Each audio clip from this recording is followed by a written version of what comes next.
What made you decide to go over into the stage after the Hollywood career? I was just enough of an artistic snob to think that you'd had never made it as an actress unless you'd done theater. How does an artistic snob go from the theater to television, which some theater people wouldn't be caught dead in? A lot of people, I think, may have had the attitude, oh, she sold out. And that was the reason, if you stop and think about it, that I really didn't do television for years and years. I always felt if you did too much television, you'd burn yourself out. There's part of me that feels that Murder, She Wrote has precluded me from doing other things. I've fought against it.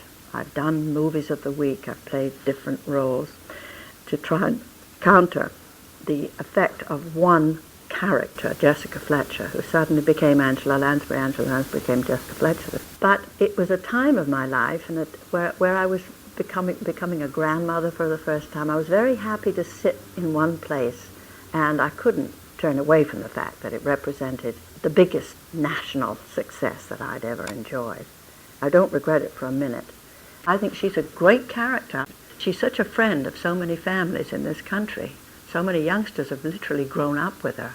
And not only that, but there's something about that character and that form, that genre of the closed-end mystery, which is very calming. It's very reassuring. All's right with the world. You go to sleep Sunday night and you know that everything has been solved for that week. Movies are something that I've not been able to be particularly successful at finding a great movie. You know, we're still looking at The Manchurian Candidate, and it's kind of ridiculous that I haven't gotten really much beyond that. I never realized how strong an impact that woman made on people. It took me many years to live it down, you know, it really did. They felt that I was the embodiment of evil. And I got sick of playing mothers, and that was one of the things that really put the lid on me, playing those roles. Getting back to Murder, She Wrote, when you do leave the show, what do you think you'll miss most about doing that show? The crew, the family, the camaraderie. So what would you miss the least? Well, the thing I would miss the least would be being a captive of a show. At one point I used to get terribly irate and upset because I felt as if I was a captive of my own celebrity. It's a very, very closeted existence. It's like being in a nunnery doing a series. Since you have done the stage and movies and television, which is going to stand out? Is it going to be dominated by Jessica Fletcher?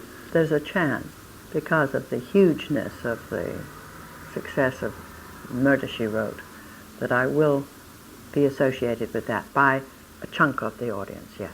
But the other chunk will remember Mame, Sweeney Todd. Sweeney Todd has turned out to be my passport to the young audience. Thank goodness for Nellie Lovett, because if I hadn't played that excruciatingly characterful little woman in Sweeney Todd, they never would have known I had another string to my bow besides Jessica. Think about that. I would have been really drowned in Jessica Fletcher if it hadn't been for Nellie Lovett. Thank you very much. I've enjoyed talking to you.